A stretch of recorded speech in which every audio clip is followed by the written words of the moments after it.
ಸ್ನೇಹಿತರೆ ನಮಸ್ಕಾರ. ಮತ್ತೊಂದು ಚಿಕ್ಕ ವಿಡಿಯೋಗೆ ಸ್ವಾಗತ.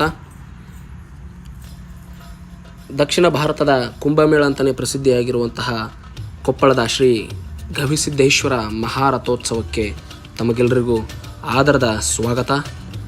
ಗವಿಸಿದ್ದೇಶ್ವರ ಜಾತ್ರೆಯ ಬಗ್ಗೆ ಇಡೀ ನಾಡಿಗೆ ತಿಳಿದಿರುವಂತಹ ವಿಷಯ. ಆದರೆ ಈ ರಥದ ಮೇಲಿರುವಂತಹ ಕಳಶದ ಬಗ್ಗೆ ಇಂದು ಸ್ವಲ್ಪ ತಿಳಿದುಕೊಳ್ಳೋಣ ಸ್ನೇಹಿತರೆ.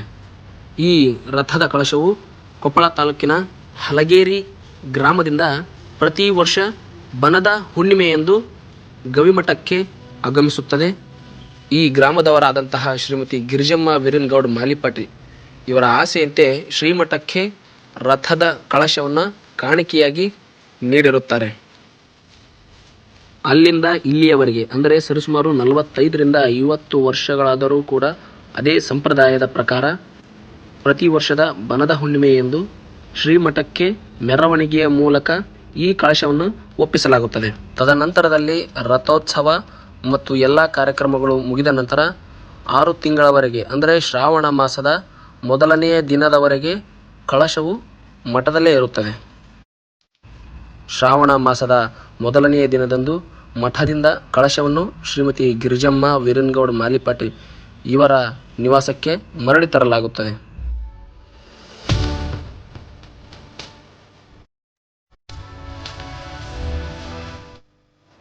ಮಾರ್ಗ ಮಧ್ಯದಲ್ಲಿ ಸಿಗುವಂತಹ ದದೇಗಲ್ ಎನ್ನುವಂತಹ ಪುಟ್ಟ ಗ್ರಾಮದಲ್ಲಿಯೂ ಸಹ ಒಂದು ಸುತ್ತು ಕಳಶವನ್ನು ಮೆರವಣಿಗೆ ಮಾಡಲಾಗುತ್ತದೆ.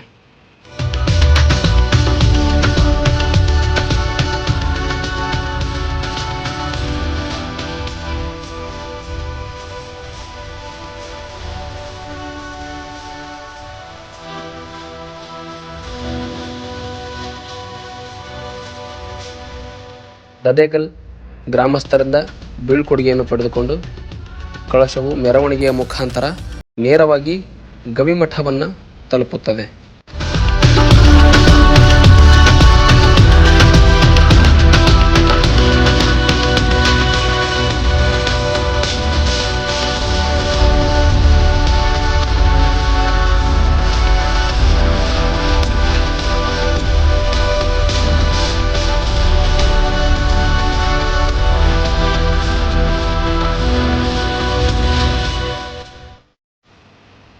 ಗವಿಮಠದ ಆವರಣದಲ್ಲಿ ಶ್ರೀ ಅಭಿನವ ಗವಿಸಿದ್ದೇಶ್ವರ ಮಹಾಸ್ವಾಮಿಗಳ ಸಮಕ್ಷಮದಲ್ಲಿ ಕಳಶವನ್ನು ಸ್ವಾಗತಿಸಿಕೊಳ್ಳಲಾಗುತ್ತದೆ. ತದನಂತರದಲ್ಲಿ ಶ್ರೀಮಠಕ್ಕೆ ಕಳಶವನ್ನು ಒಪ್ಪಿಸಲಾಗುತ್ತದೆ.